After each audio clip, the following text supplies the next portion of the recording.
Olá, tudo bem com você? Conforme o título deste vídeo já diz, o objetivo aqui é discutir ideias e não pessoas. No caso, as ideias de dois pastores, dois pregadores, Walter White e Samuel Ramos. A história de Dr. White é muito interessante, inclusive é contada num dos livros da Casa Publicadora Brasileira com o título Transformados por Seu Amor. Um dos capítulos conta da conversão dele de um professor universitário ateu, que aceitou o adventismo e tornou-se aí um pregador, obtendo depois uma credencial ministerial. Dr. Samuel Ramos, pastor Samuel Ramos, ele tem trabalhado especialmente nos Estados Unidos por muitos anos, agora é um pastor aposentado, jubilado, e tem divulgado algumas ideias que não se alinham com a ortodoxia adventista lá no canal dele. São vídeos, lives que ele tem produzido. No caso de White, o vídeo que causou realmente polêmica foi um em que ele fala sobre, ele traz de volta a teoria dos 6.000 anos e, embora diga que não marcou datas, ele acaba induzindo as pessoas que assistem ao vídeo a crer que o fim de todas as coisas seria em 2027. Prova de que esse vídeo foi polêmico e mal compreendido, prova de que a mensagem ali não está clara, é que ele teve que gravar um segundo vídeo em que ele então procura desfazer um pouco essa celeuma criada em torno da data e da teoria dos 6.000 anos. Esse assunto vai ser tratado aqui neste vídeo, porque considero ser realmente importante que esse tema seja esclarecido. Eu respeito bastante o Dr. White, assim como o Dr. Samuel Ramos, tanto é que em meu canal recomendei algum tempo atrás alguns vídeos de White em que ele trata sobre sociedades secretas, porque na época muitos adventistas estavam bebendo de fontes estranhas, de youtubers sem embasamento bíblico, que falam sobre esse assunto com muita especulação, muito sensacionalismo, teorias de conspiração misturadas ali. Então considerei que o material do Dr. White era bem mais embasado biblicamente, no Espírito de Profecia, e então recomendei aqueles vídeos. Mas, obviamente, não endosso de forma alguma esse último vídeo em que ele fala sobre a teoria dos 6.000 anos e menciona essa data de 2027. No caso do pastor Samuel Ramos, ele também tem divulgado alguns conteúdos que não estão em consonância com o que a Igreja Adventista do Sétimo Dia tradicionalmente ensina, especialmente no que diz respeito à escatologia, às profecias. E neste vídeo, com todo respeito a esses dois homens, que eu considero serem homens de Deus, que devem ter boas intenções naquilo que fazem, com todo respeito a eles, queremos então tratar aqui de ideias, das ideias que eles têm propagado e que têm causado algum tipo de desconforto, algum tipo de confusão até entre os irmãos. Eu gosto de lembrar aqui daquela situação em que o apóstolo Pedro foi repreendido por Paulo, porque em certa circunstância ele agiu de modo equivocado. Ninguém é perfeito, todos os seres humanos são sujeitos ao erro, a falhas, a escorregões, e nessas horas é preciso ter humildade para reconhecer nossas falhas e entender que nós precisamos, acima de tudo, lutar pela unidade da igreja, pela preservação da missão da igreja, que é o corpo de Cristo, e trabalhar em conjunto. Peço que você ore a respeito desse assunto, que analise com carinho, com atenção, com responsabilidade os conteúdos que serão apresentados aqui em 3 entrevistas. Eu entrevistei o pastor Eleazar Domini, tem sido um grande estudioso, um mestre em teologia, apresentando materiais para a igreja muito úteis. Entrevistei também o Dr. Alberto Tim, professor de teologia por muitos anos, atualmente um dos diretores do White State nos Estados Unidos, depois eu vou apresentá-lo melhor, e também o Dr. Alceu Nunes, cuja tese de doutorado trata justamente sobre marcações de datas, sobre essas teorias que ao longo da história têm trazido problemas para a igreja, porque estão relacionadas com datas, com sensacionalismo e coisas parecidas. Espero que essas 3 entrevistas sejam uma bênção para você, possa ajudá-la a esclarecer as ideias e também contribuir, acima de tudo, para um preparo devido para a volta de Jesus. Espero que você aceite isso como uma contribuição, não como um ataque, coisa que não é, mas que realmente receba isso com espírito de oração e humildade, que foi o que caracterizou a gente ao produzir esse material. Um grande abraço para você e que Deus abençoe sua vida e a da sua família.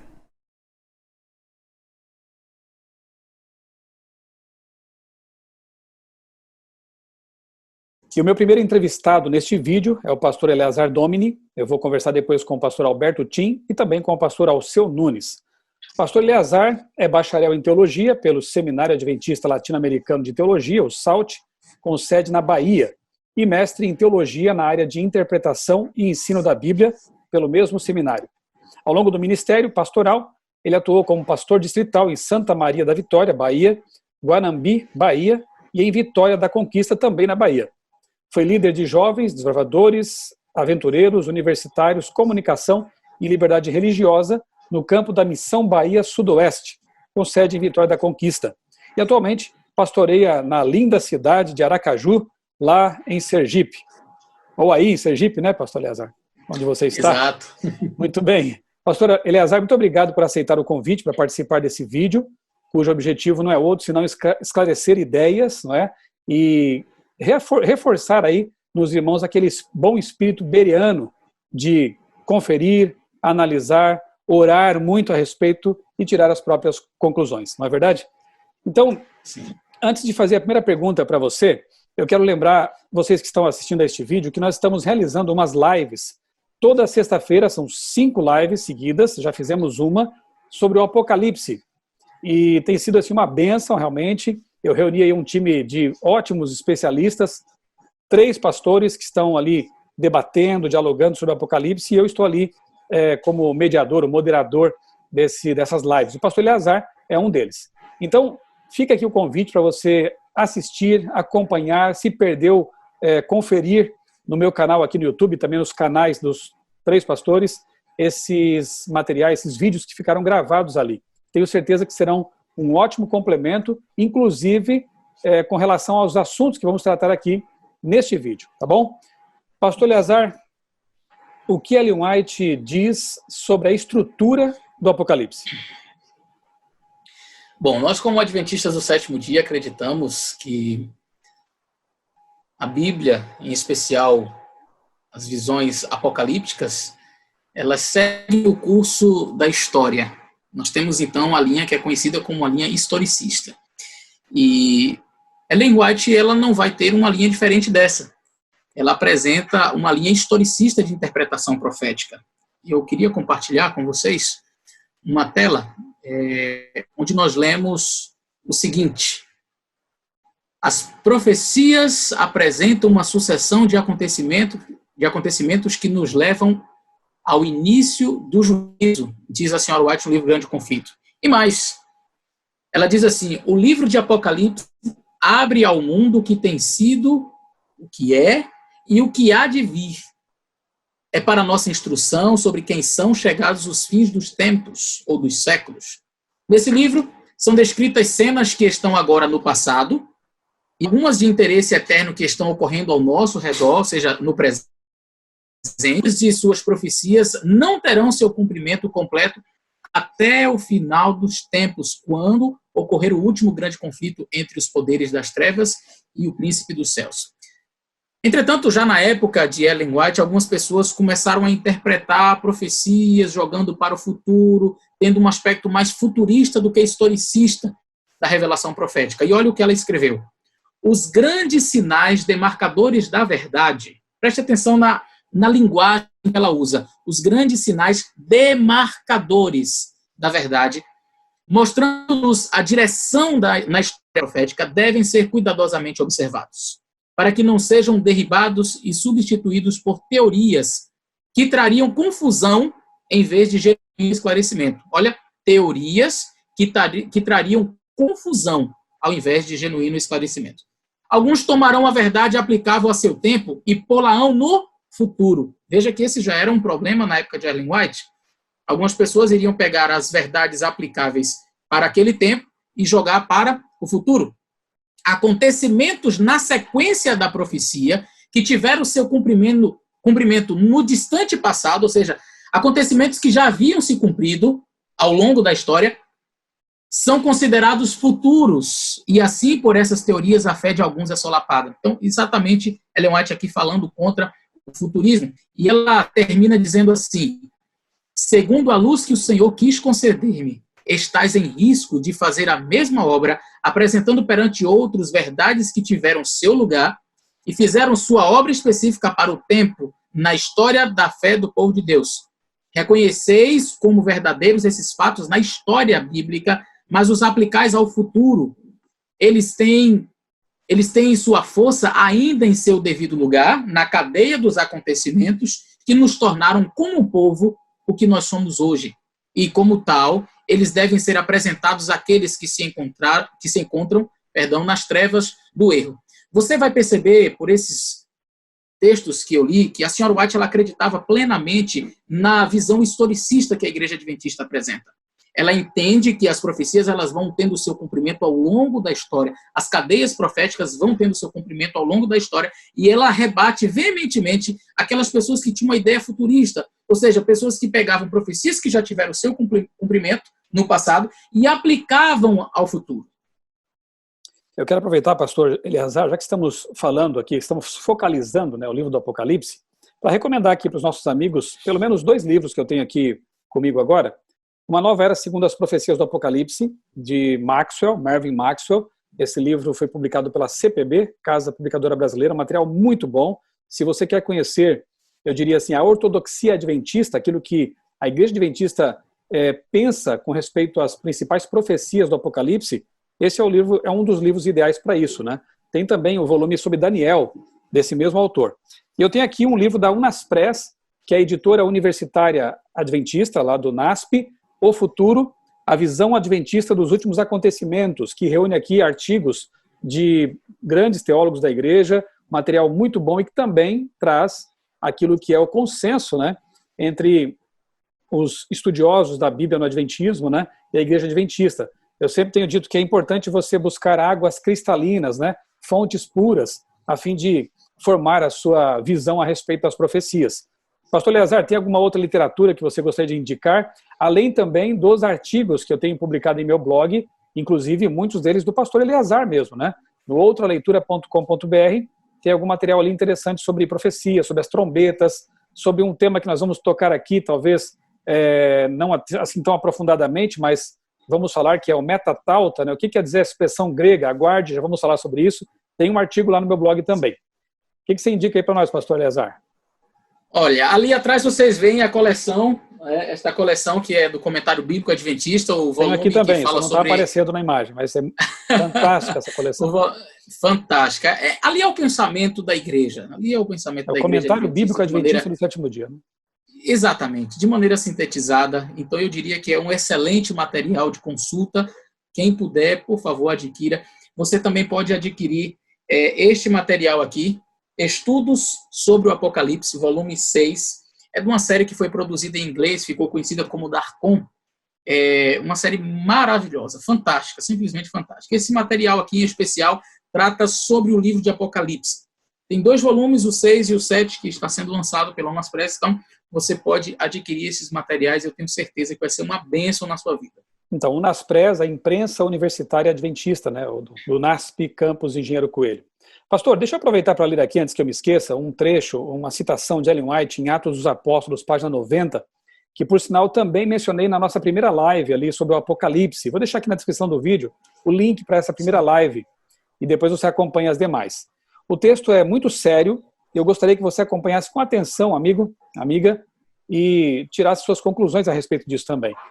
A serva do Senhor disse o seguinte: Deus fez da sua igreja na terra um conduto de luz e por intermédio dela comunica seus desígnios e sua vontade. Ele não dá a um de seus servos uma experiência independente da experiência da própria igreja, ou a ela contrária. Nem dá a um homem um conhecimento de sua vontade para toda a igreja, enquanto esta, a igreja, o corpo de Cristo, é deixada em trevas. Em sua providência, Deus coloca seus servos em íntima relação com a igreja, a fim de que tenham menos confiança em si mesmos e mais em outros a quem ele, Deus, está guiando para levarem avante sua obra. Você percebeu que Deus trabalha com a unidade, né? Que é importante que nós levemos em conta aquele texto que diz na multidão de conselhos a sabedoria, não é verdade? Então Deus não vai guiar pessoas independentemente da igreja e muito menos se estiverem ensinando coisas contrárias àquilo que é consenso pela igreja. Tem um outro texto de Ellen White também que é muito interessante, em que ela fala assim, ó, olha que conselho sábio, que bom senso, né? Se você tiver, digamos, uma nova luz, e ainda que esta nova luz seja correta, você expor essa ideia para líderes mais experientes da igreja, para pastores, para teólogos, né? Enfim, para anciãos experientes e maduros, né? E essas pessoas, a igreja, entender que não é o momento ainda para essa ideia ser divulgada, o conselho de Ellen White é que você se aquiete. Olha que interessante. Aguarde, porque Deus trabalha com um movimento, com uma igreja, com um corpo organizado de crentes que constituem a menina dos olhos de Deus. Então é preciso tomar muito cuidado realmente com esse tipo de coisa, né? Com esse tipo de atitudes assim, sem humildade ou com espírito de independência, né? De facção, de dissidência. Isso não constrói, isso só traz sofrimento, desunião e, infelizmente, atrapalha a missão da igreja mesmo, ok? Pastor, se o Apocalipse não tem múltiplos cumprimentos, como entender Ellen White quando ela diz que a história se repetirá? Esse é um texto muito interessante do Espírito de Profecia, que está lá no livro Testemunhos para Ministros e Obreiros Evangélicos, na página 116, onde ela diz assim: estudai o Apocalipse em ligação com Daniel, pois a história se repetirá. Nós, com todas as nossas vantagens religiosas, deveríamos conhecer hoje muito mais do que conhecemos. É interessante que ela diz: estudai o livro, o Apocalipse em ligação com Daniel, pois a história se repetirá. E algumas pessoas, elas confundem história com profecia. A profecia se cumpriu. A história pode se repetir. Nós podemos encontrar histórias que são paralelas, diríamos assim. Histórias que se parecem.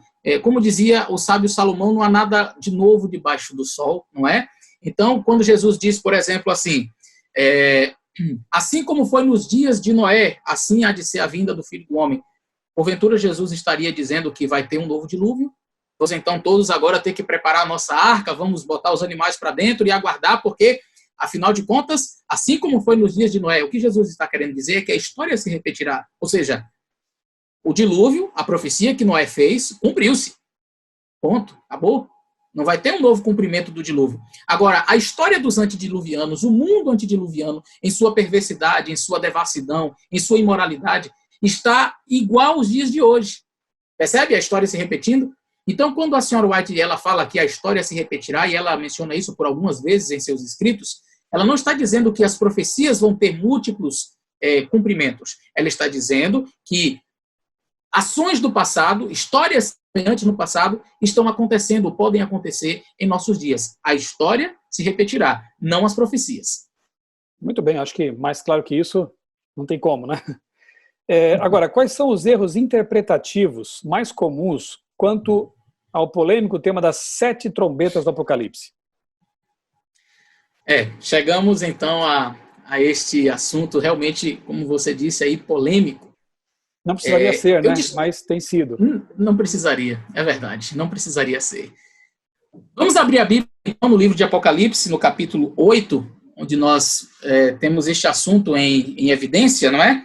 As 7 trombetas, e a partir do versículo 1 diz assim: havendo aberto o 7º selo, fez silêncio no céu por quase meia hora, e vi os 7 anjos que estavam diante de Deus, e foram-lhes dadas 7 trombetas. E veio outro anjo e pôs-se junto ao mar, tendo um incensário de ouro, e foi-lhe dado muito incenso para o pôr com as orações de todos os santos sobre o altar de ouro que está diante do trono. E a fumaça de incenso subiu com as orações dos santos desde a mão do anjo até diante de Deus. E o anjo tomou o incensário e encheu com fogo do altar e lançou sobre a terra. E houve depois vozes e trovões e relâmpagos e terremotos. Muito bem. Você sabe que o livro de Apocalipse ele não foi escrito em capítulos e versículos. Na verdade, toda a Bíblia não foi escrita dessa maneira. Os capítulos e versículos são acréscimos posteriores para uma didática melhor, para que você encontre os textos mais facilmente. Entretanto, nem sempre os capítulos e versículos eles respeitam necessariamente as pausas proféticas, diríamos, o encerrar de uma profecia e o começo de outra. É exatamente o que acontece aqui. Você percebe nitidamente que o versículo 1 do capítulo 8 pertence ainda ao contexto anterior, que eram os 7 selos. E a partir do verso 2, e vi, esta cena introdutória de e vi, uma nova visão ali, muito provavelmente João agora passa a visão das trombetas, diferentemente, ou diferenciando aí da visão anterior, que eram dos selos. Algumas pessoas elas acabam entendendo que pelo fato de estar dentro deste mesmo capítulo, portanto, estas trombetas estariam inseridas dentro do período do 7º selo, coisa que é completamente absurda. Mas vamos avaliar aqui alguns erros que são cometidos. Eu quero compartilhar novamente com vocês uma tela. E o primeiro erro que está aqui em Apocalipse capítulo 8, verso 3, onde diz que veio um anjo e se pôs junto ao altar e tendo um incensário na mão. E o primeiro erro que eu identifico é a comparação, dizer que este anjo aqui seria Jesus, simplesmente por causa da similaridade desse texto com o texto do livro Primeiros Escritos. Eu quero ler com vocês o livro Primeiros Escritos, e o texto diz assim: vi anjos indo rapidamente de um lado para o outro no céu. Um anjo com um tinteiro de escrivão ao lado voltou da terra e informou a Jesus que sua obra estava feita e os santos estavam numerados e selados. Então, vi Jesus que estivera ministrando diante da arca, preste atenção neste detalhe, a qual contém os 10 mandamentos, lançar o incensário. Levantou as mãos e com grande voz disse: está feito. E todo o exército dos anjos tirou suas coroas quando Jesus fez a solene declaração: quem é injusto, faça a injustiça ainda. Quem está sujo, suje-se ainda. E quem é justo, faça a justiça ainda. E quem é santo, seja santificado ainda. Alguns entendem que o fato de Jesus estar lançando o incensário seria necessariamente a cena, comparando com o texto de Apocalipse no capítulo 8, uma cena que introduz em Apocalipse 8 o fechamento da porta da graça. Então, quando eles comparam esse texto aqui, que está referindo-se ao fechamento da porta da graça, com o texto de Apocalipse capítulo 8, onde menciona um anjo lançando o incensário, eles chegam à seguinte conclusão: este anjo é Jesus, e como está lançando o incensário, e claramente está no contexto de fechamento da porta da graça, portanto, Apocalipse 8 tem que ver com o fechamento da porta da graça. Será? Quando nós observamos mais detidamente esse texto, nós percebemos que, na verdade, a Ellen White ela está fazendo alusões a diversos trechos da Bíblia. Por exemplo, nessa parte inicial, onde ela fala de um anjo com um tinteiro de escrivão ao lado, ela está fazendo um eco ao texto de Ezequiel capítulo 9. Você pode ir lá conferir, onde se fala de um anjo com tinteiro na mão. Quando ela fala de lançar o incensário, naturalmente um eco, Apocalipse 8, verso 5, ela também fala de grande voz, ouvir uma grande voz, Apocalipse 16, verso 17, e está feito, que seria uma expressão declarada em Apocalipse 22, verso 11. A questão aqui é, na passagem do livro Primeiros Escritos, Ellen White ela está fazendo uma exegese de Apocalipse 8, verso 5, para dizer que esse texto de Apocalipse 8, verso 5, é um texto que introduz uma cena de pós-fechamento ou de fechamento da porta da graça, ou ela estaria fazendo um eco ao texto, como ela fez em diversas outras ocasiões. Você vai notar que é muito comum esse tipo de estrutura. Ellen White montar o seu parágrafo usando vários textos isoladamente para solidificar o seu pensamento. Veja, por exemplo, esta passagem. Mesmo a maneira de sua morte foi prefigurada, como a serpente de bronze foi levantada no deserto, assim devia ser levantado o Redentor por vir, para que todo aquele que nele crê não pereça, mas tenha vida eterna. João 3,16. Observe, ela montando o parágrafo, já citou o primeiro texto. Depois ela continua dizendo assim: e se alguém lhe disser que feridas são essas nas tuas mãos, ele dirá: são feridas com que fui ferido na casa dos meus amigos. Zacarias 13, verso 6. E puseram a sua sepultura com os ímpios e com o rico na sua morte, porquanto nunca fez injustiça, nem houve engano na sua boca. Todavia ao Senhor agradou moê-lo, fazendo enfermar. Mas aí eu pergunto a você, esse texto de Zacarias 13, verso 6, Ellen White aplicou aqui claramente Jesus. Mas quando você vai a Zacarias 13 e o verso 6, e você lê esse texto, vai perceber algo muito interessante. Eu gostaria de ler rapidamente aqui com vocês. Zacarias 13 e o verso 6. Olha o que diz. Vamos ler a partir do verso 3. Será que quando alguém ainda profetizar, seu pai e sua mãe que o geraram lhe dirão: não viverás, porque mentirosamente falaste em nome do Senhor, e seu pai e sua mãe que o geraram o traspassarão quando profetizar? E acontecerá naquele dia que os profetas se envergonharão cada um de sua visão quando profetizarem, nem mais se vestirão de manto de pelos para mentirem, mas dirão: não sou profeta, sou um lavrador da terra, porque tenho sido servo desde a minha mocidade. E se alguém lhes disser: que feridas são essas nas tuas mãos? Ele dirá: são feridas com que fui ferido na casa dos meus amigos. Observe, o texto claramente aqui está falando de quê? Do falso profeta. Será que Ellen White estaria dizendo que Jesus é um falso profeta? Obviamente que não. Ellen White está naturalmente aqui fazendo um eco a este texto, pegando, na verdade, vários textos, como eu mencionei para vocês. Ela está fazendo, como vocês veem aí na imagem, um eco, né, do texto de João 3,16, de Zacarias 13, verso 6, e de Isaías 53, verso 9. Ela cita os três textos e faz isso para montar o seu parágrafo.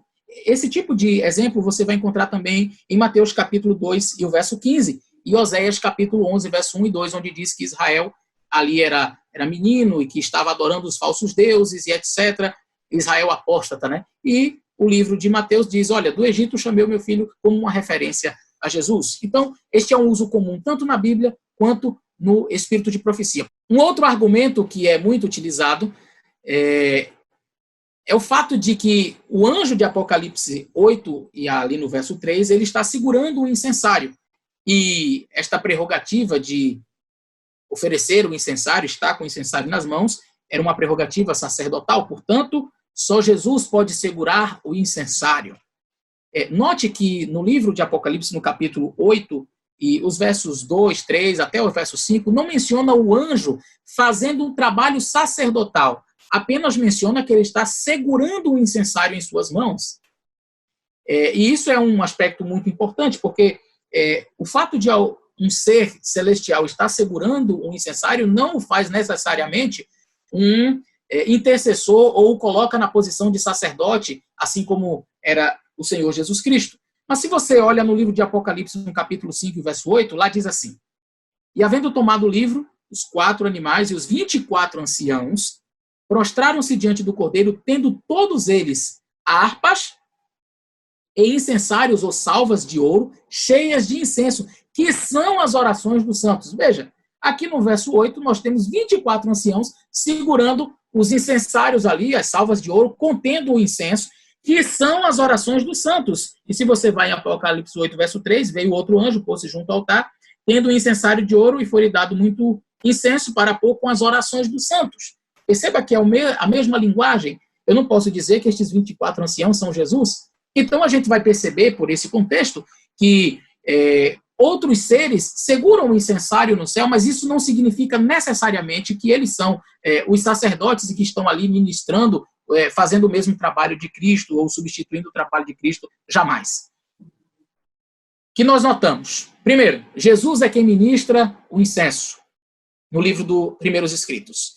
Já no livro de Apocalipse, é um anjo quem ministra estes incensos, não é? Este incenso. Jesus ele ministra diante da arca da aliança. Já no livro de Apocalipse, o anjo ministra diante do altar de incenso. Jesus ele lança o incensário diante da arca. O anjo ele lança o incensário na terra. Apesar de haver certas similaridades entre os textos, a gente vai perceber que as diferenças são maiores do que as semelhanças. Portanto, percebemos que Ellen White não está fazendo uma exegese de Apocalipse 8, verso 5, mas ela faz um eco à passagem, usando-as como emprego teológico ou homilético. Uma outra coisa importante salientar é que no livro Grande Conflito, na página 613, Ellen White cita novamente esta passagem do livro Primeiros Escritos, entretanto, ela omite Apocalipse 8, verso 5. Esta expressão de lançar o incensário, ela ocorre uma vez só no livro Primeiros Escritos, fazendo esta referência com Apocalipse 8, verso 5, e não mais se ela quisesse realmente dar ênfase de que ali era uma cena de fechamento da Porta da Graça, muito provavelmente ela teria repetido no livro O Grande Conflito. Muito bem. Falar um pouquinho mais sobre trombetas, pastor, é o seguinte, como podemos entender o texto de Ellen White que diz que uma trombeta soará após outra, o que coloca as trombetas no futuro? E o outro texto que menciona que a decisão dos judeus em rejeitar Cristo está registrada no livro que ainda não está aberto. Como entender os selos ao longo da história, se o livro está fechado? Perguntinha aqui aparentemente complexa, né? Mas vamos lá. O que você diz? Muito boa. Essas perguntas, na verdade, elas sempre aparecem, esses textos, eles são recorrentes com aqueles que acreditam na ideia futurista, né, de que as trombetas ainda estão a serem tocadas, e eles citam esse texto aqui, eu vou compartilhar com vocês, esse texto de Mensagens Escolhidas, volume 3, página 426, que diz: ainda ocorrerão diante de nós solenes acontecimentos. Soará uma trombeta após a outra, Será derramada uma taça após a outra sobre os habitantes da terra. Cenas de estupendo interesse estão precisamente diante de nós. Pastor, está claro. Ellen White dizendo claramente aí, olha, uma trombeta soará após a outra. Então não posso dizer que a trombeta já soou. Bom, primeiro nós precisamos entender que Ellen White tem a linha historicista, ela segue esta linha de que os acontecimentos eles vão ocorrendo ao longo da história, como já mostramos aqui, e vamos mostrar ainda muitos outros textos sobre isso. Mas o que eu destaco nesse texto em especial, você vai perceber uma linguagem hiperbólica da senhora White, onde ela traz esse exagero, diríamos assim, na sua linguística, e também uma outra figura de linguagem que seria a metonímia, onde ela toma parte pelo todo, onde ela faz uma aplicação a uma trombeta que soará como se toda a visão ainda não tivesse tido seu cumprimento. E isso já aconteceu em outro momento, sim. Se eu entender que este texto aqui, uma trombeta soará após a outra, quer dizer que nenhuma trombeta soou e que todas as trombetas precisam ainda soar, como é que eu explico, por exemplo, esse texto aqui? Veja. A luz que Daniel recebeu de Deus foi dada especialmente para estes últimos dias. As visões que ele viu às margens do Ulai e do Hiddekel, os grandes rios de Sineá, estão agora em processo de cumprimento e logo ocorrerão todos os acontecimentos preditos. Percebeu? Olha como Ellen White ela diz. As visões que ele viu às margens do Ulai e do Hiddekel, os grandes rios Sineá, estão agora em processo de cumprimento. Você poderia dizer assim, tudo bem, mas é porque algumas coisas ainda estão se cumprindo. Mas boa parte já se cumpriu. Entretanto, ela termina dizendo, e logo ocorrerão todos os acontecimentos preditos.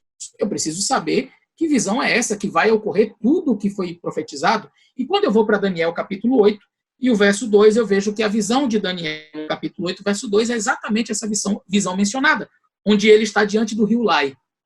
E ali Daniel vi na visão, estava na cidade de Suzã, na província de Elão, e vi, pois, na visão, e eu estava junto ao rio Ulai.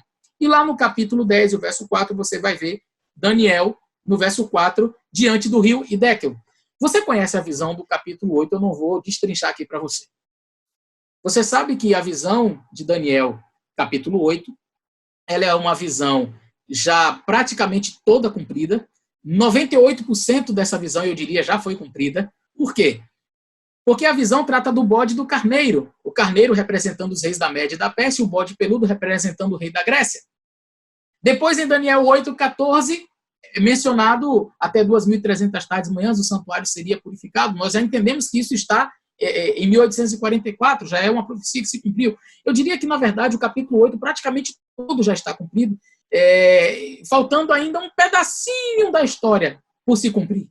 Mas olha como Ellen White falou. Quando eu vou ao texto de Ellen White, não é assim que ela coloca. Ela diz, logo ocorrerão todos os acontecimentos preditos, como se nada tivesse acontecido. O que é isso aqui? Metonímia. Ela está pegando o pedacinho que falta e tomando a visão como um todo para dizer que ainda não se cumpriu. O que não se cumpriu da visão é um pedaço muito pequenininho.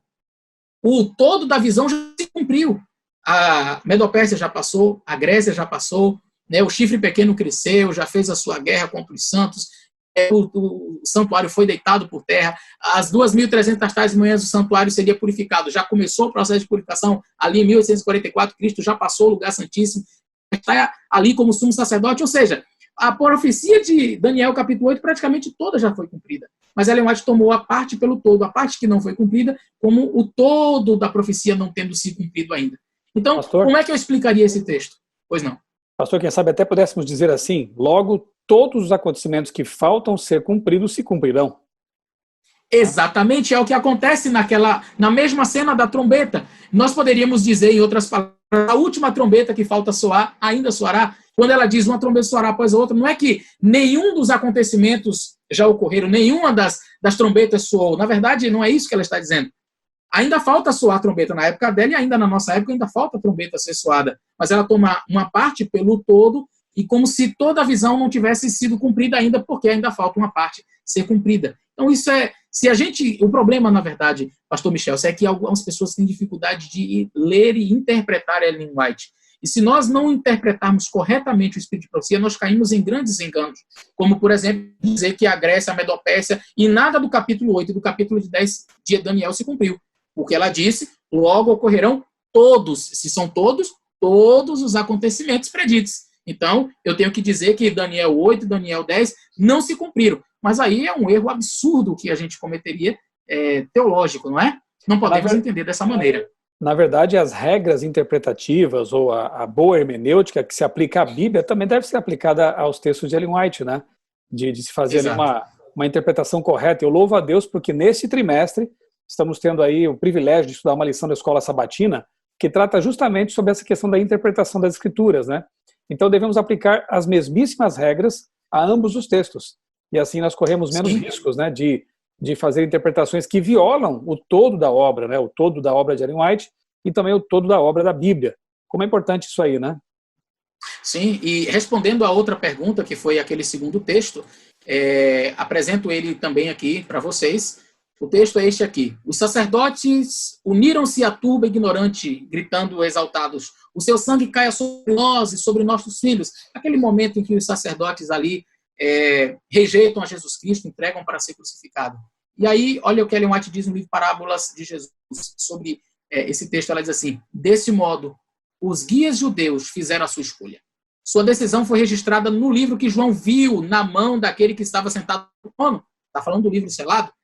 No livro que ninguém podia abrir. É o livro contendo os 7 selos, não é? E tem ali os 7 selos. Essa decisão lhe será apresentada em todo o seu caráter reivindicativo naquele dia em que o livro há de ser aberto pelo leão da tribo de Judá. Pastor? Então, claramente o livro não foi aberto, por isso nós temos que entender que estes selos estão para o futuro. Ora, eu não posso entender assim, por quê? Porque, na verdade, o que está havendo aqui é uma confusão entre conteúdo do livro e selos. Veja, o livro não foi aberto ainda. O que nós temos em Apocalipse, no que diz respeito aos selos, não é o conteúdo do livro. A gente vê ali, abrir o primeiro selo, e aí, por exemplo, aqui no capítulo 6, não é? Ali abriu o primeiro selo, e aí sai um cavalo branco, e o seu cavaleiro, né, vitorioso, etc., o cavalo vermelho no segundo selo, e aí algumas pessoas pensam assim, este é o conteúdo do livro. Não, este não é o conteúdo do livro.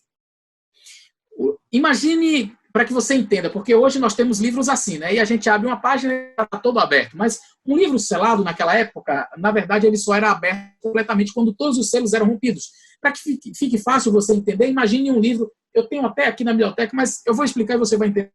Imagine um livro com um zíper. E você abriu um pedacinho do zíper. Abriu o livro? Não. Você abriu outro pedacinho do zíper. Abriu o livro? Não. E vai abrindo, vai abrindo, vai abrindo. Quando você terminar de abrir o zíper completamente, o livro se abre. Os selos, na verdade, são marcadores ao longo da história de que Deus está, de que Jesus está rompendo os selos. Os selos estão sendo rompidos ao longo da história, mas o livro ainda não está aberto. E olha esse texto do Espírito de Profecia sobre este assunto, muitíssimo interessante. Ellen White diz assim, ali, em sua mão aberta, estava o livro da história das providências de Deus, a história profética das nações e da igreja. Aqui está o conteúdo do livro.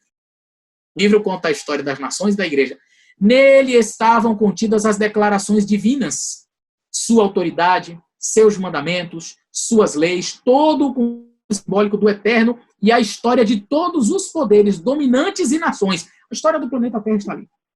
Na linguagem simbólica, estava contida nesse papel a influência de todas as nações, línguas e pessoas, desde o início da história da Terra até o seu fim. Então, o conteúdo do livro é isso. Agora, atente bem, porque nós não entendemos os selos como futuristas, já percebemos que, na verdade, estes selos eles vão sendo rompidos ao longo da história, mas o livro há de ser aberto quando o último selo for rompido. E olha, como é que eu sei disso? Porque o próprio texto que é utilizado para, talvez, trazer uma ideia futurista, responde. Porque diz assim, desse modo os judeus fizeram a sua escolha, sua decisão foi registrada nesse livro, mas olha o que termina dizendo, nessa parte em negrito. Essa decisão lhes será apresentada. Será apresentada a quem? Aos judeus. Mas espera aí, os judeus estão mortos. Então, para que seja apresentado para eles, e eu não acredito em imortalidade da alma, é necessário que estes homens estejam vivos, para que seja apresentado, para que o livro seja apresentado a eles. E diz o texto que esse livro, né, essa decisão, lhe será apresentada em todo o seu caráter reivindicativo. Naquele dia em que o livro há de ser aberto pelo leão da tribo de Judá. Ou seja, no momento em que o último selo for rompido, acreditamos que é exatamente o momento em que haverá esta ressurreição e todos comparecerão diante de Cristo e o livro será aberto e exposto. O livro da história da humanidade, é assim que ela fala, é o livro da história, o livro em sua mão aberta, é o livro da história das providências de Deus, a história profética. Portanto, o livro não está aberto. Os selos foram rompidos ao longo da história, não estão por acontecer, não estão no futuro. Eles estão sendo rompidos ao longo da história. As trombetas vêm sendo tocadas ao longo da história. Estamos já no finalzinho, quando o livro, então, finalmente será aberto ao romper do último selo. Muito bem, pastor. Você disse que o cumprimento das trombetas e dos selos se dá ao longo da história, correto? Como entender, então, o selamento de Apocalipse 9, verso 4, se a quinta trombeta está no passado e o selamento ainda está no futuro? Esta é uma outra pergunta muito comum. Ora, o livro de Apocalipse, capítulo 9, fala de um selamento. Capítulo 9, verso 4 diz: Foi-lhes dito que não fizessem dano à erva da terra, nem a verdura alguma, nem a árvore alguma, mas somente aos homens que não têm na testa o sinal de Deus. Pastor? Muito claramente, portanto, esse texto está falando de um selamento. E o selamento, naturalmente, acontece lá no livro de Apocalipse, capítulo 7, quando fala também dos assinalados na testa. Diz ali no Apocalipse, capítulo 7, no verso 3, não danifiqueis a terra, nem o mar, nem árvores, até que hajamos assinalado na testa os servos do Deus vivo. Então, para que eu entenda que este selamento de Apocalipse 9 é o mesmo selamento de Apocalipse 7, eu tenho que dizer necessariamente que a linguagem é a mesma, trata-se do mesmo assunto. Mas, realmente, cabe a pergunta, se as trombetas são soadas, né, elas tocam ao longo da história da Terra, como é que pode, se este selamento descrito em Apocalipse 7 está ainda no futuro, o selamento escatológico?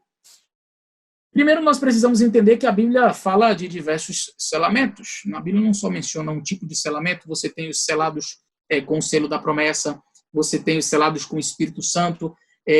Fazendo uma rápida, um rápido parênteses aqui, a senhora White fala da senhora Hastings, e quando a senhora White fala da senhora Hastings, ela diz, eu vi que ela estava selada. E aí nós perguntamos, nossa, e que tipo de selamento é esse? Ela estava selada para a salvação, porque o selamento escatológico de Apocalipse ainda não aconteceu. Então, se eu não posso entender que a senhora Hastings tinha o selo deste último aqui descrito em Apocalipse capítulo 7. Mas deixa eu compartilhar novamente com vocês a tela que vai dar uma explicação melhor acerca desse texto. Apocalipse 9:4 fala então de um selamento. E se o selamento está para o futuro, como é que a gente pode entender ocorrendo na quinta trombeta? Esta foi a pergunta. Vamos ver algumas diferenças entre Apocalipse capítulo 9 e Apocalipse capítulo 7, para a gente compreender melhor este assunto. Aqui, vamos ver aqui Apocalipse capítulo 9, os versos que precedem o verso 4, e diz assim, o quinto anjo, a partir do verso 1, tocou a trombeta e vi a estrela do céu, caiu na terra, foi-lhe dada a chave do poço e do abismo, e abriu o poço do abismo e subiu fumaça do poço, como a fumaça, uma grande fornalha. E com a fumaça do poço, escureceu-se o sol e o ar. E da fumaça vieram gafanhotos sobre a terra, e foi-lhes dado poder, como o poder que tem os escorpiões na terra. E foi-lhes dito aos gafanhotos que não fizessem dano à erva da terra, nem à verdura alguma, nem à árvore alguma, mas somente aos homens que não têm o sinal de Deus na testa. Eu queria fazer menção deste livro aqui, antes de fazer o nosso comparativo. Foi mencionado, inclusive, pelo nosso pastor Michelson. Este livro é muito interessante. O Mervyn Maxwell ele traz algumas coisas muito interessantes no que diz respeito a estes gafanhotos e esta cena de Apocalipse 9, verso 4. E ele diz assim, olha, na página 256 ele diz o seguinte, nossos gafanhotos simbólicos foram proibidos de comer qualquer coisa verde, e na página 240 ele vai mostrar que a erva verde é um simbolismo ali do povo de Deus. Você vai ver interessantes comparativos que ele faz com o Antigo Testamento. E ele diz assim também: já observamos igualmente que o islamismo garantiu ao povo, aos judeus e aos cristãos, uma boa dose de liberdade, por serem estes considerados o povo do livro. Notavelmente, cristãos guardadores do sábado sobreviveram na Armênia e na Etiópia. Então você vai perceber que este ódio intenso que hoje se observa, não é, pelos judeus, esse antissemitismo, na verdade, ele não era tão presente naquela época. Na verdade, o Maomé ele até respeitava os judeus e os cristãos. Então, o que seria este selo? O que seria este selamento? Alguns teólogos da nossa igreja entendem, de fato, que com o avanço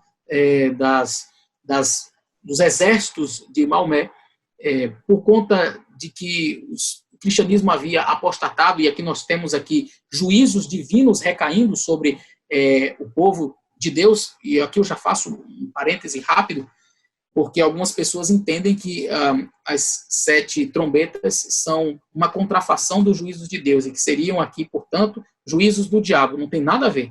Você vai perceber na 6ª trombeta que diz: tocou o anjo a sua trombeta, e ouviu uma voz dos 4 pontas do altar, de ouro diante de Deus, a qual dizia ao 6º anjo que tinha a trombeta: solta os 4 anjos que estão presos junto ao rio Eufrates. Portanto, você vê que é uma ação divina. Então, era Deus executando os seus juízos sobre o povo que havia apostatado. Existe um trabalho feito pelo Dr. Dreyer, Albert Dreyer, muitíssimo interessante sobre isso, onde ele vai demonstrar como foi que houve a introdução do domingo no seio do cristianismo. É algo impressionante. Eles criaram contos. Por exemplo, aqueles que saem da missa e olham para o arado no dia do domingo, que os espinhos lhe perfurem os olhos. Então eles diziam que espinhos iam perfurar e lançavam pragas, de maneira que o povo começou a ficar com medo. E havia muita gente naquela época que guardava o sábado. E talvez, por conta disso, Deus permitiu, como ele permitiu ao longo da história Ciro, como ele permitiu a Babilônia invadir ali a nação de Israel, Deus permite, então, que estas forças venham e façam aquela devastação que está sendo descrita aqui. Não é? E então, aqueles que foram poupados, conforme está aqui neste livro, especialmente ali na Armênia, como ele argumenta, foram poupados muitos observadores do sábado.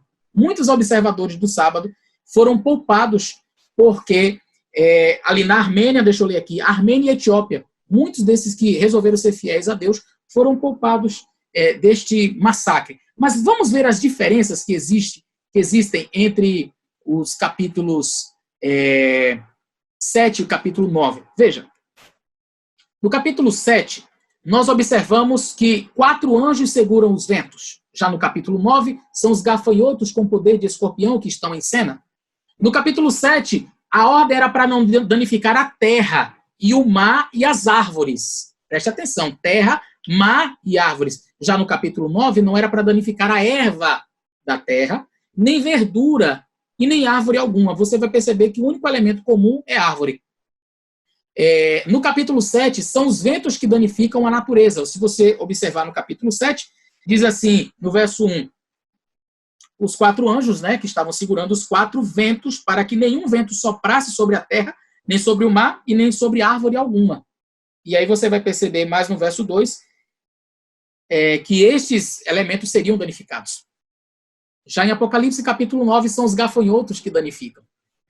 Não se fala de tormento sobre os que não estão selados em Apocalipse 7. Fala apenas dos selados com o selo de Deus. Já em Apocalipse 9, fala de um tormento de 5 meses sobre aqueles que não têm o selo de Deus. Apocalipse 7 apresenta os anjos de Deus a seu serviço. Já em Apocalipse 9, os gafanhotos tinham sobre si o rei Apolion, Abaddon, o rei do abismo, que é uma representação do inimigo.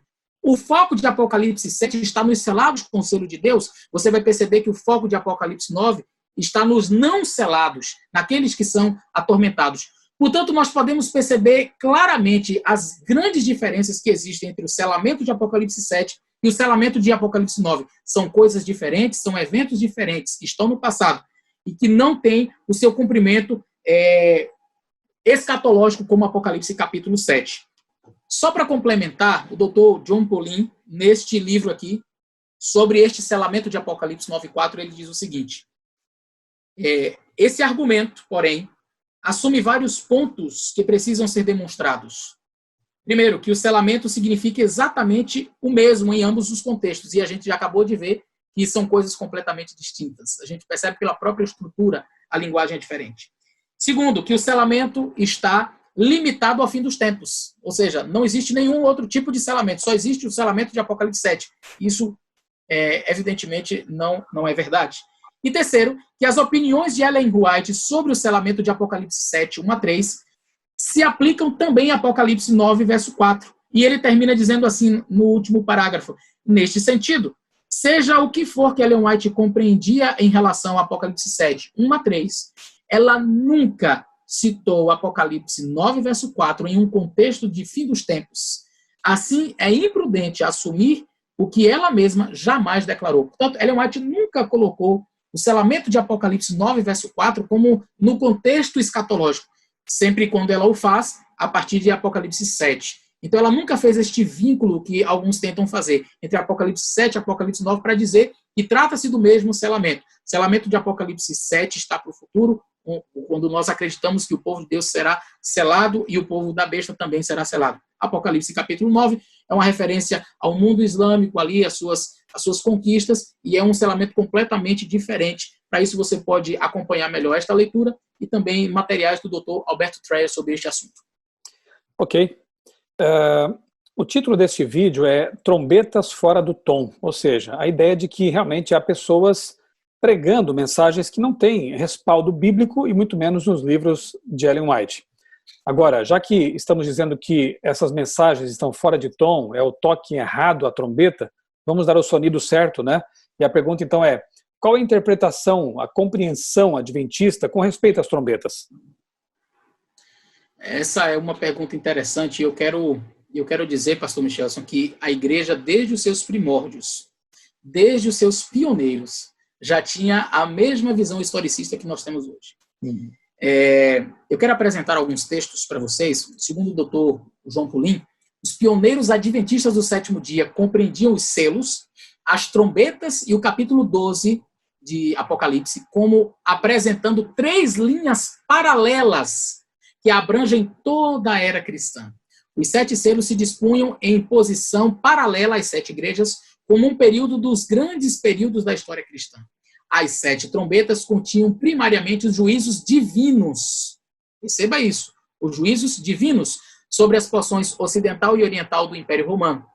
E terceiro, o capítulo 12 retratava o grande conflito no céu e o resultado da experiência da igreja na terra. Então eu começo já mostrando que esta é uma visão dos pioneiros da nossa igreja.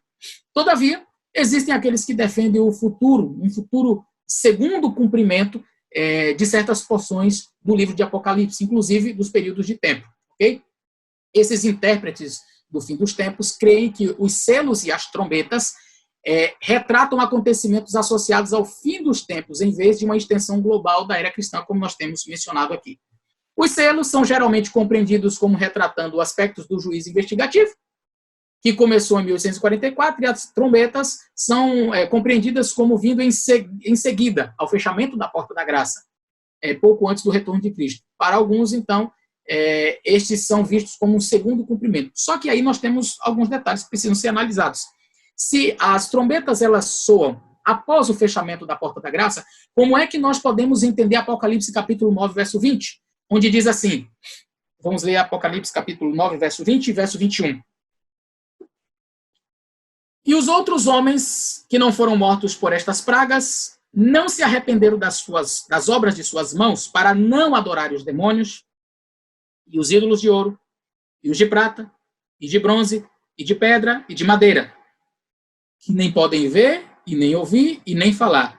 E não se arrependeram dos seus homicídios, nem das suas feitiçarias, nem das suas prostituições, ou da sua prostituição, e nem das suas ladroices ou furtos. Nós estamos falando aqui de um contexto de arrependimento. Portanto, claramente, essa sexta trombeta aqui, ela não pode estar dentro de um período de pós-fechamento da porta da graça, porque não há oportunidade de você se arrepender para parar de fazer estas coisas. E aí, alguns podem argumentar, e alguns sempre questionam, pastor, veja, se não existe contexto de arrependimento aqui, nesta passagem, como é que você explica, então, Apocalipse capítulo 16, que está realmente no contexto das pragas, e onde se menciona ali no verso 9, e os homens foram abrasados com grandes calores, e blasfemaram o nome de Deus, que tem poder sobre estas pragas, e não se arrependeram para darem glória. Ué, pastor? Então, mesma coisa. Você está usando um texto quando lhe serve, quando não lhe serve você não usa? O verso 11 também fala que eles blasfemaram do céu e não se arrependeram de suas obras. Nós vamos fazer uma análise rápida para ver a diferença entre um e outro. O arrependimento de Apocalipse 9 implica em mudança de comportamento, de atitude. O texto diz, não se arrependeram das obras de suas mãos, para não adorarem demônios e não adorarem os ídolos de ouro e os ídolos de prata e de bronze e de pedra e de madeira. Não se arrependeram dos seus homicídios, ou seja, para parar de matar, nem das suas feitiçarias, nem das suas prostituições, nem dos seus furtos. Quer dizer, aqui há um arrependimento que implica em uma mudança de comportamento. Eles não se arrependeram para parar de fazer estas coisas, só que pós-fechamento da porta da graça, o texto diz que quem é injusto continua na prática da injustiça. Em outras palavras, se você rouba, vai continuar roubando. Se a pessoa furta, vai continuar furtando. Se a pessoa adora os deuses estranhos, continuará a fazer a mesma coisa. Não há mudança nesse sentido. O arrependimento não vai provocar esse tipo de mudança. Já em Apocalipse, capítulo 16, verso 9, não se fala de mudança no comportamento. Até porque isso já não era mais possível no contexto do fechamento da porta da graça. Diz, e os homens foram abrasados com grandes calores e blasfemaram o nome de Deus, que tem poder sobre estas pragas. E não se arrependeram para lhe darem glória. Esse é um aspecto que poderia acontecer. Arrepender-se, diríamos, um arrependimento involuntário, onde eles glorificariam a Deus, mesmo sem a sua própria vontade. Ou seja, mesmo que este arrependimento não implique mudanças no seu comportamento. Por exemplo, eles poderiam dizer assim, não, Deus está sendo justo, nós estamos recebendo estas pragas com justiça. Infelizmente, eu cometi muitas obras ruins, mas paciência, Deus está sendo justo. Nesse momento, veja, olha esse texto de Ellen White. Ao fim dos 1000 anos, Cristo volta à Terra. Todos os olhares daquela vasta multidão se voltam para contemplar a glória do Filho de Deus. Está falando dos ímpios. A uma voz, todos os ímpios exclamam, bendito que vem em nome do Senhor. Não é o amor para com Jesus que inspira a declaração. É a força da verdade que faz brotar involuntariamente essas palavras dos seus lábios. Perceberam? Você vai notar claramente aqui que, diríamos, um arrependimento, vamos colocar aqui entre aspas, seria este arrependimento de Apocalipse 16. Não é que eles tinham a possibilidade de se arrepender e voltar atrás e não praticar. Coisa que está bem clara em Apocalipse 9. Lá diz se arrepender e para parar de roubar, para parar de matar, para parar de adorar deuses estranhos. Ou seja, havia possibilidade de eles se arrependerem e pararem de fazer estas coisas. Mas isso não é apontado em Apocalipse 16. Um outro texto diz, como que extasiados os ímpios contemplam a coroação do Filho de Deus. Testemunharam o irromper de admiração, transportes e adoração por parte dos salvos. E ao propagar-se uma onda de melodia sobre as multidões fora da cidade, ou seja, os ímpios, está falando de Jesus quando ele voltar, todos a uma exclamam, isso aqui é pós-milênio, tá? Grandes e maravilhosas são as tuas obras, Senhor Deus Todo-Poderoso. Justos e verdadeiros são os teus caminhos, ó Rei dos Santos. E prostram-se, adoram o príncipe da vida. Vocês perceberam? Claramente aqui os ímpios adoram, glorificam a Deus. É disso que está falando aqui Apocalipse 16. Num contexto de fechamento da porta da graça, isso seria uma possibilidade. Entretanto, o Apocalipse capítulo 16, verso 9 e verso 11 estão apenas testificando que mesmo em face das pragas, essa atitude que será vista pós-milênio não é vista aqui. Ao invés de eles pararem e dizerem assim, bom, não tem salvação, isso é fato. Não há possibilidade de eu me arrepender e voltar atrás. Mas ao invés deles pararem e dizerem assim, Deus é justo. Justo é o Senhor. Essas pragas estão caindo sobre nós. Nós merecemos isso. Eles acusam o povo santo de Deus, perseguem o povo, essas pragas estão caindo por causa deles e vamos matá-los. Essa é a atitude. Então, nós percebemos que o texto de Apocalipse 9 e Apocalipse 16 não estão tratando do mesmo tipo de arrependimento. Portanto, quando nós falamos aqui que arrependimento, no contexto das trombetas, é uma realidade, é porque o texto claramente diz que eles poderiam se arrepender para parar de praticar atos ruins, coisa que depois do fechamento da porta da graça não será possível. Após o fechamento da porta da graça, seria sim possível glorificar a Deus, mas sem a chance de mudança de vida, mudança de hábitos. Inclusive, eu queria que você lesse o último capítulo do Grande Conflito, onde Ellen White, descrevendo este assunto, ela diz, os ímpios, eu não coloquei a passagem para não ficar extenso, mas ela diz que os ímpios e o próprio Satanás continuam com o seu coração mau. Ela diz assim, eles glorificam a Deus, mas levantam-se, desse momento que eles se prostram e adoram, diz que eles levantam-se com a mesma maldade. Em outras palavras, não é porque eles estavam de fato arrependidos, seria um falso arrependimento, foi uma coisa assim, involuntária. A grandeza de Deus foi algo tão esplêndido, a glória de Deus foi algo tão fabuloso que a única reação é cair de joelhos. Mas não que eles, de fato, tivessem mudado em seu coração. É disso que fala Apocalipse 16, verso 9 e 11. Pastor, você falou alguns momentos aí sobre o problema, né, da interpretação futurista.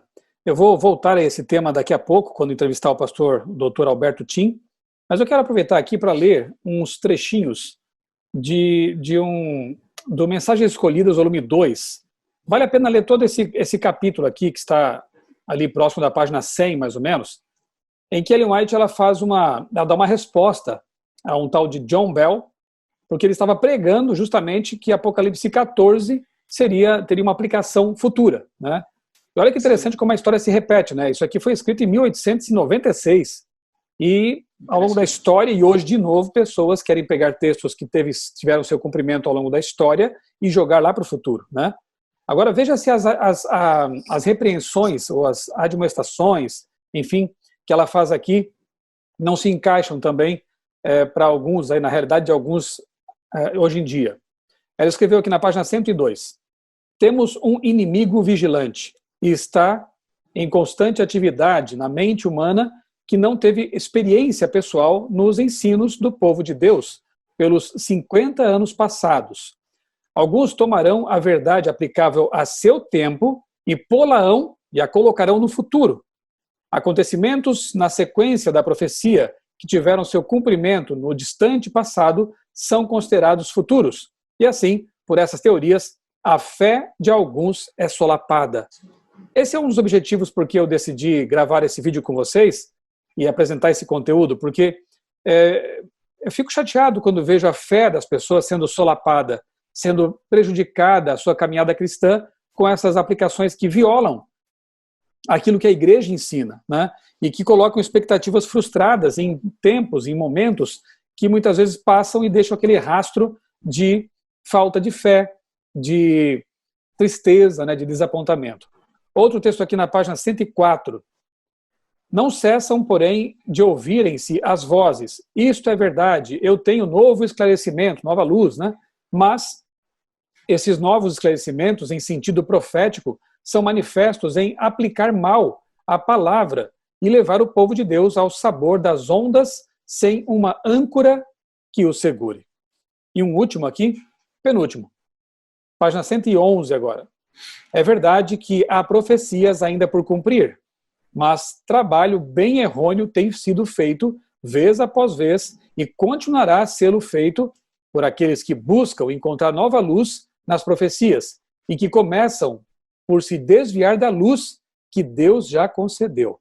E a última, Mensagens Escolhidas, volume 2 ainda, página 113 também, diz: pessoa alguma que fixe o tempo em que Cristo deve vir ou não vir, tem mensagem verdadeira. Eu acho que não preciso dizer mais nada. Eu creio que o que a serva do Senhor escreveu aqui é muito claro e nós deveríamos dar ouvidos, né, ao que está escrito aqui nesse texto inspirado. Pastor, desculpa a interrupção, mas eu estava aqui ansioso para ler esses textos, né? Pode prosseguir, então, na sua resposta aí, por favor. Esses textos são maravilhosos, mas ainda complementando, então, esta visão de que as trombetas estão para o futuro, há um texto ainda no livro de Apocalipse, no capítulo 10, o verso 11, que diz, o profeta ali é mencionado que ele deve profetizar outra vez. No capítulo 10, o verso 11, diz, tomei o livrinho na mão e comi-o, e ainda na boca era doce como mel, e havendo comido ficou amargo. E no verso 11 diz, e disse-me, importa que profetizes outra vez a muitos povos, nações, línguas e reis.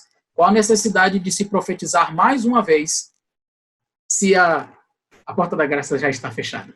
Não há necessidade de novas profecias quando a porta da graça já se fechou. Compreende?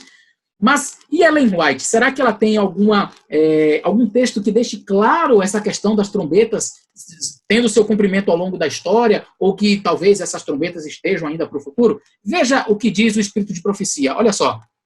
Ellen White, no livro Grande Conflito, ela cita algo fantástico. Ela diz assim: no ano de 1840, preste atenção nessa parte em negrito, notável cumprimento da profecia despertou geral interesse. Outro notável cumprimento da profecia gerou interesse. 2 anos antes de 1840, ou seja, em 1838, Josias Litch, um dos principais ministros que pregavam o segundo advento, publicou uma explicação de Apocalipse 9, predizendo a queda do Império Otomano. Portanto, nós entendemos aí Apocalipse 9 como um cumprimento ali do Império Otomano, não é? A sexta trombeta em especial.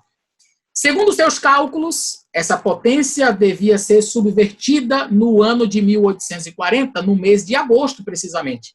E poucos dias apenas antes do seu cumprimento, ele escreveu: admitindo-se que o primeiro período de 150 anos se cumpriu exatamente antes de Deacoses subir ao trono com permissão dos turcos, e que os 391 anos, 15 dias, começaram no final do primeiro período, terminará no dia 11 de agosto de 1840, quando se pode esperar seja abatido o poderio otomano em Constantinopla.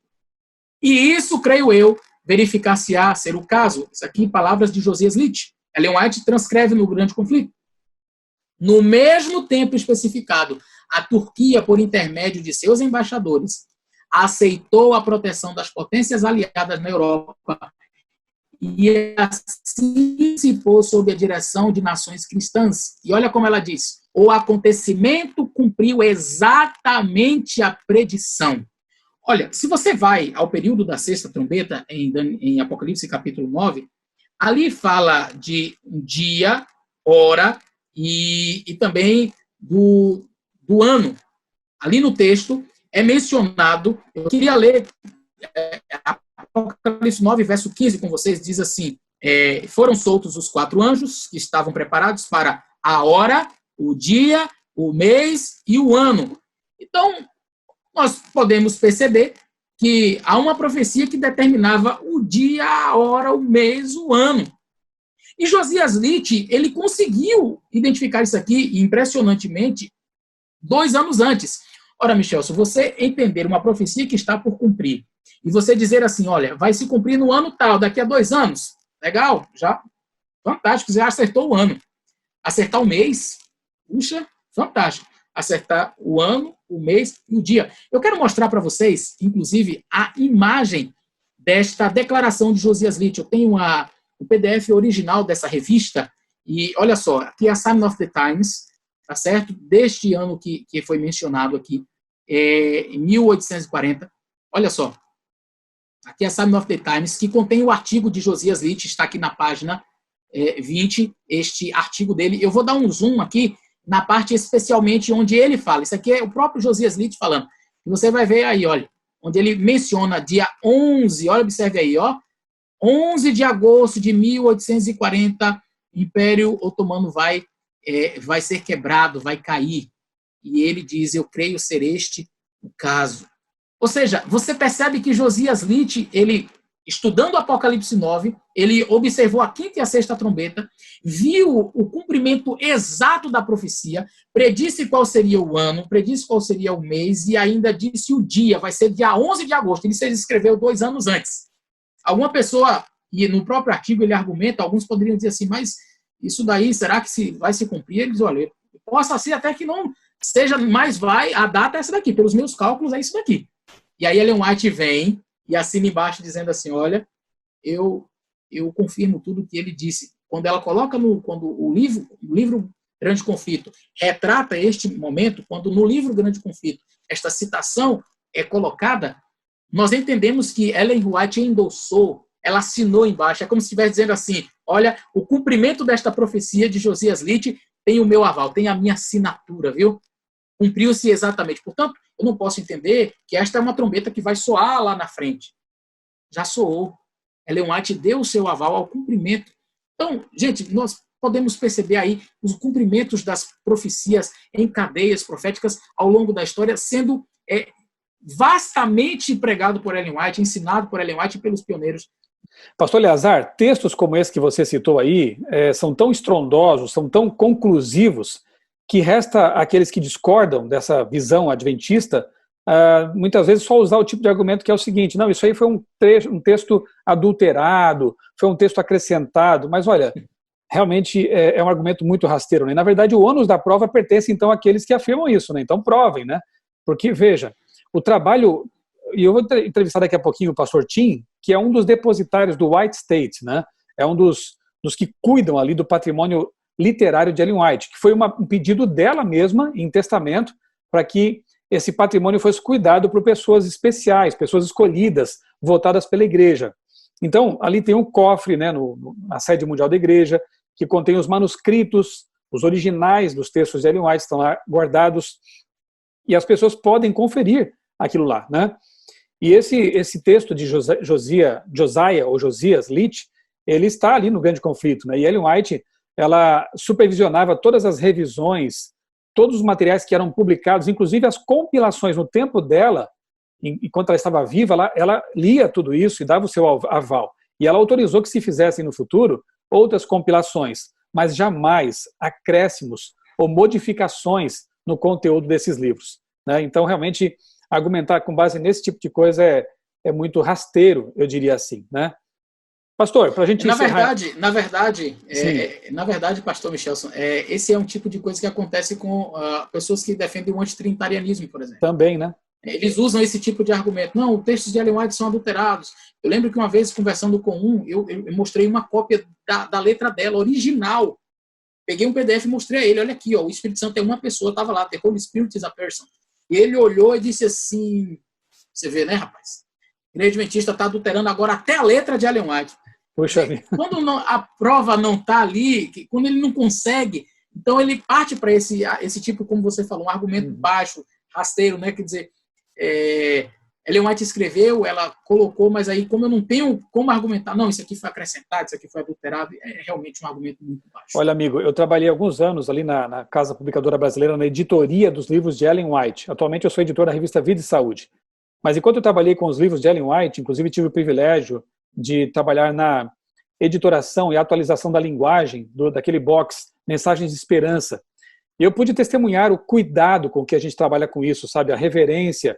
Nós orávamos toda vez que iríamos manusear os textos. Nós comparávamos, para a gente atualizar um parágrafo, às vezes gastávamos uma tarde.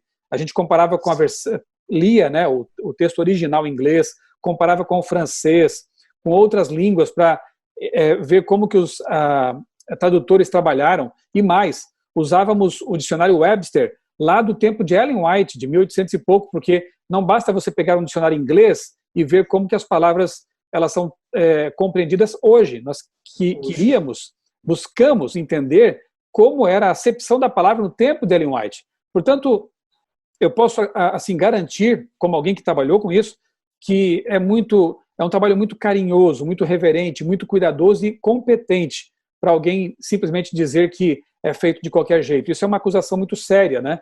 E que realmente, eu tenho certeza, um dia Deus vai cobrar isso, porque se trata de falso testemunho, né? Pastor Eleazar, eu publiquei recentemente em meu blog Outra Leitura um artigo com o título, em grego, Metatauta. Eu não quero que você entre em detalhes, porque eu quero deixar apenas aqui uma curiosidade para que o nosso amigo que está nos assistindo vá até o blog e procure esse texto e leia, porque eu creio que ali também tem um esclarecimento muito interessante a respeito de algumas ideias que têm sido propagadas equivocadamente aí sobre o Apocalipse, tentando mostrar que seria um livro linear, quando na verdade, como estamos explicando nas lives que temos feito às sextas-feiras à noite, ele é um livro quiástico, né? Estruturado em blocos, não tem essa estruturação em capítulos, como disse o pastor Eleazar há pouco, né? Ela é um acréscimo recente, digamos assim, né? Posterior. Não é uma coisa inspirada, né? A divisão em capítulos. E às vezes algumas falhas são cometidas. Então esse texto que o pastor Eleazar escreveu e eu publiquei é bem interessante sobre essa questão. Metatauta e a questão do futurismo. Pastor, resume para a gente aí e deixa um gostinho de quero mais nas pessoas para que elas possam ler o texto. Um dos principais argumentos que aqueles que têm uma visão futurista usam para tentar demonstrar que Apocalipse capítulo 4 e 5 seriam cenas introdutórias ali do juízo investigativo, eles baseiam-se justamente nessa expressão metatauta eidon, seria depois destas coisas olhei. E qual que é o argumento? Capítulo 1 do livro de Apocalipse está retratando ali a cena introdutória, uma visão de Jesus Cristo, e aí você já entra com as 7 igrejas. João recebe uma visão para as 7 igrejas e ele escreve até o capítulo 3, terminando ali com a 7ª igreja, a igreja de Laodiceia. E aí, do capítulo 4, verso 1, introduz dizendo assim, depois destas coisas olhei. E aí, eu até vi alguém chegar e comentar sobre esse texto, dizendo assim, gente, está muito claro. Não precisa nem de grego. Na língua portuguesa você já consegue compreender. Depois destas coisas. Se a expressão depois destas coisas está aqui, é justamente para me dizer que depois destas coisas é uma referência às 7 igrejas. Depois destas coisas, ou seja, passou as 7 igrejas, depois disto, então, nós temos as cenas que se seguem. Será? Eu fiz uma análise, você vai ler lá no artigo, de todas as expressões metatauta, depois destas coisas, e eu percebi que a expressão metatauta sozinha, essa expressão depois destas coisas, ela pode ter alguns significados como dando um marcador de tempo linear, ou seja, lá em Apocalipse, quando diz assim, um ai já passou, depois destes, ainda 2 ais virão, ou seja, é depois destes mesmos, é linear. Mas todas as vezes que a expressão metatauta eidon, essa palavrinha eidon aparece, ou seja, depois destas coisas olhei, você vai perceber que o texto sempre introduz uma nova visão. E é uma nova visão de cenas novas e não de acontecimentos que estão lineares. Ou seja, de acontecimentos que ocorrem após aqueles que estavam sendo ditos. Agora, se eu quero compreender que a expressão aqui, depois destas coisas, olhei, quer dizer que no Apocalipse 4, verso 1, significa que os acontecimentos do capítulo 4 e 5 e daí por diante são posteriores às 7 igrejas, como é que nós explicamos Apocalipse 15 e o verso 2 a 5? Porque diz assim, no verso 1 fala que tinham anjos, que estavam com 7 taças na mão, esperando para derramar as taças.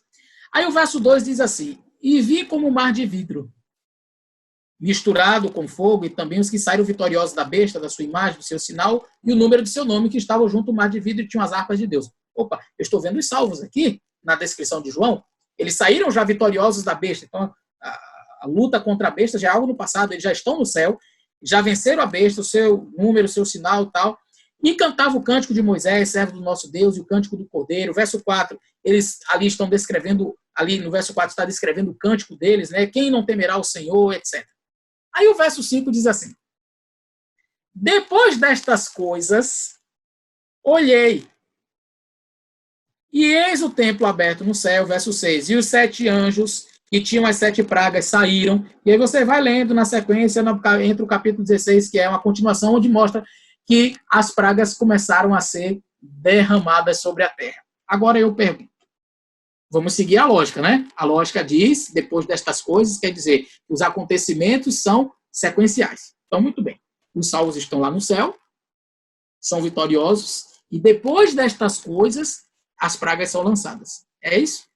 Isso é uma aberração teológica, eu não posso compreender que os salvos estão no céu e que depois disso é que as pragas são lançadas, porque todos nós sabemos que os salvos estarão na terra quando as pragas serão lançadas. As pragas não vão ser lançadas quando os salvos já estiverem lá no céu, mas se eu uso esta argumentação depois destas coisas, isso é muito lógico. E tinha um professor, João Antônio, ele dizia assim, o doutor João Antônio dizia assim, a lógica nos permite errar com segurança. Algumas pessoas, mas isso aqui é muito lógico, depois destas coisas. Só que o livro de Apocalipse ele não foi escrito de maneira linear, como disse o pastor Michel. Ele foi escrito em blocos de paralelismos, blocos quiásticos. Então, depois destas coisas olhei, é a introdução de uma nova cena que não necessariamente está seguindo. Então, a expressão depois destas coisas pode ser resumida que depois destas coisas olhei, significa depois destas cenas que eu vi, agora estou vendo outras cenas. E não, depois desses acontecimentos acontecerão estes outros. Não é a sequência dos acontecimentos, mas a sequência de visões. Muito Das bom, visões, pastor. no caso. Muito bom. Vejam que não devemos desprezar de forma alguma as línguas originais, elas ajudam muito, né, nessa compreensão. Então, se eu entendi bem, não quer dizer depois dessas coisas acontecidas, aconteceram essas em sequência, mas sim, depois dessas Não, coisas que eu vi essas outras, né? Como é exatamente, bom exatamente. a gente entender essas coisas, né, para quando lermos o livro, a gente realmente ter uma compreensão adequada de sua mensagem. Pastor Eleazar, muito obrigado por sua participação aqui nesse vídeo. Obrigado por compartilhar seus conhecimentos, seus estudos, e eu realmente desejo que Deus continue abençoando o seu ministério, a sua vida, a sua família Amém. linda, e que continue usando poderosamente a sua vida como um pastor adventista atuante como você é. Tá bom? Amém. Eu que agradeço, que Deus também abençoe você. Esperamos que estes vídeos que temos feito, as lives, e esse vídeo em especial, possa tirar as dúvidas dos nossos irmãos e ajudá-los no caminho da salvação, trilhando o caminho correto rumo ao céu. Amém. Grande abraço, amigo. Um grande abraço a vocês também que estão acompanhando. Não se esqueça, esse estudo aqui prossegue. Teremos ainda uma entrevista com o pastor Alberto Tim e depois com o pastor Alceu Nunes. Tem muita coisa boa pela frente ainda. Um abraço.